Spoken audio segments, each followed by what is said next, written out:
तो हेलो दोस्तों, इस वीडियो में बात करेंगे भोजपुरी के सुपरस्टार, ट्रेंडिंग स्टार और सुपरस्टार के बारे में, जो कि सुपरस्टार खेसारी लाल यादव और नितेश पांडे जी के बारे में बात करेंगे। इन दोनों सुपरस्टारों के बारे में बात करेंगे, जो कि एक कल पोस्टर आता है सुबह शाम में खेसारी लाल के गाना का नाम रहता है जून में, और आज आ जाता है नितेश पांडे जी का गाना जून में विवाह, जो कि चोरी का आरोप लग रहा है खेसारी जी के ऊपर।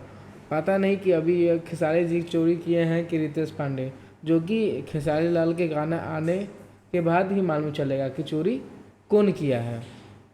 तो दोस्तों, यह सब विवाद हो रहा है भोजपुरी इंडस्ट्री में, और चोरी का आरोप लगा है खेसारी लाल पर। अभी तक कंफर्म नहीं हो सकता है कि खेसारी लाल किए हैं या रितेश पांडे जी। बाकी देखिए आगे तो चल के क्या होता है। खेसारी लाल का गाना आने वाला है टी सीरीज हमारा भोजपुरी से, जो कि गाना का नाम है जून में, और रितेश पांडे का गाना का नाम है जून में विवाह।